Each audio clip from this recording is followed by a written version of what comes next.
Hello friends, hope you have been well. What a crazy week it has been with the launch of the biggest video game of the decade to critical acclaim to it being littered with bugs and unplayable on consoles. What a fun week. Also last week, it turns out y'all crashed the NBN Co Technology Choice Upgrade Quote website.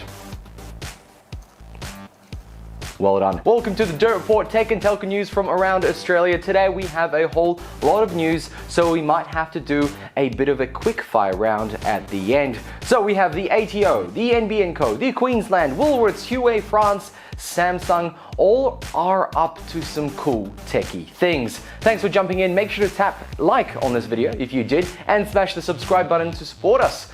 Let's roll the intro.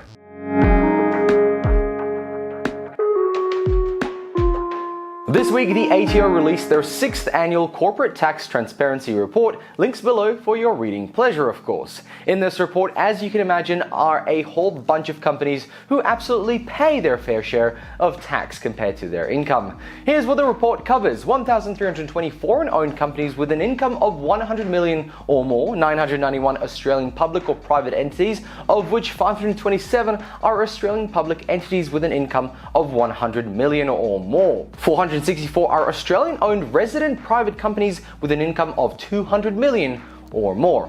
So just like the year before, IBM paid no tax even though they generated billions in revenue. Atlassian, unlike the years before, finally paid around $11 million in tax based on their 56 million income, which rounds out to be about 19% tax rate. Not bad, eh? Now I will commend Telstra, who paid $863.9 million in tax on their taxable income of 2.97 billion from a revenue of 26.6 billion. Again, not bad at all. Effective tax rate of like what, 0.002%? Then we have the companies who apparently generated no taxable income and paid no tax at all. Remember, that's very different from income itself.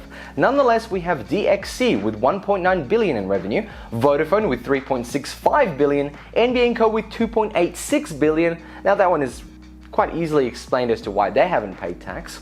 Now, the corporate tax percentage is 30%. Let's play a little game. Vote below. Did Google end up paying their full 30%? Actually, did any of these tech companies do that?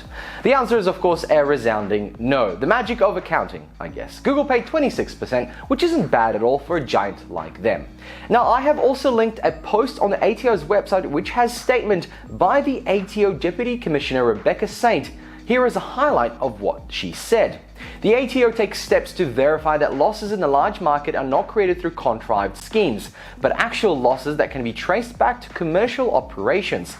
Companies that report sustained losses year on year face scrutiny from the Tax Avoidance Task Force. The Tax Avoidance Task Force has proven very successful, contributing to the ATO raising a total of 19.8 billion in tax liabilities and collecting 11.2 billion from large public groups, multinational corporations, wealthy individuals, and private groups from 1st July 2016 to 30th September 2020. Certainly a good fight to fight, but never ending one. It's kind of like a stalemate. You can't really quit because the other side will just win, and you can't really win over the other side. You just gotta keep bumping heads. Let me know your thoughts below. Let's move on. Credit is due when credit is due, and it's NBN Co's turn to get a pat on the back without making a big deal out of it. NBN Co has unveiled their first NBN disaster satellite service. I have linked the press release below. NBN Co has been awarded a $7 million grant to install disaster satellite services units across evacuation centers around the nation. As you may remember, NBN Co had a bunch of satellite trucks stationed around some of the natural disasters, which helped locals communicate and find their family members this year. That muster truck team has also received $1.7 million grant to purchase 5 more, and the ace up the sleeve, they also got 12 more portable satellite kits. These services provide additional support for disaster-affected communities where terrestrial communication networks are temporarily impacted due to power loss or damage to communication infrastructure. Now, the government has chosen all the location and the link contains them all. Have a quick read, just in case. Now, to continue on the NBN Co bandwagon, this week NBN Co announced they will be finally entering the 21st century and getting rid of their DOS systems. Okay, alright, settle down. They don't have DOS. While NBN provides the internet to the nation, and you could say mimics their internal dated system, because it's copper, it's time they tend to themselves. You know, sometimes you have to look after yourself, your own well-being. Now, how does the saying go? Tend to your own home before you try to fix the nation? So NBN Co will be digitizing themselves by undertaking a $200 million digital transformation. As you may or may not be aware, NBN Co's internal infrastructure is fairly dated, as seen by the Technology Choice Program quote crashing last week. And then there are plenty of internal tools that the RSPs use to communicate with their overlords. It is being called the largest IT transformation that NBN Co has ever undertaken, even more so than the NBN rollout itself. The hope is that this move will help customers and RSPs get a better experience, create a central connected ecosystem that caters for all aspects of national broadband infrastructures, and overall it is a good move. And there's no better or worse time. It just needs to get done.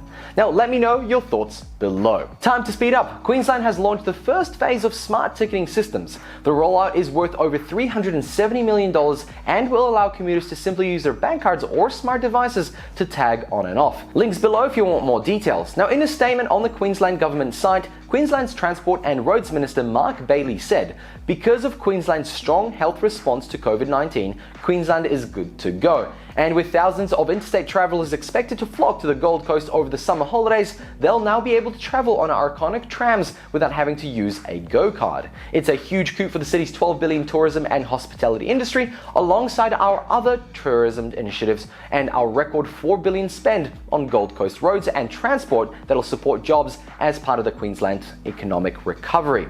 As part of the ongoing trial, commuters will simply have to touch their MasterCard, Amex, or smart device to the ticketing machine before hopping on board a tram and tapping off when they depart. As we continue to develop the smart ticketing system, we hope to introduce more ways for commuters to be able to pay for their trip. Nonetheless, technology like this is exciting. In fact, it is the same tech as the London, Chicago, and Vancouver transport systems, and commuters will be able to pay with their devices at any of the Gold Coast's 19 light rail stations, and the list is in the link below. Let me know your thoughts. Remember to like this video if you did and subscribe to see more. Now, for the quick fire topics. Woolworths now has e-receipts within their rewards app. You'll be able to opt in and will keep the receipt in the app for 14 months from each purchase date. Huawei is suffering no 5G rollouts in Australia, job and money losses.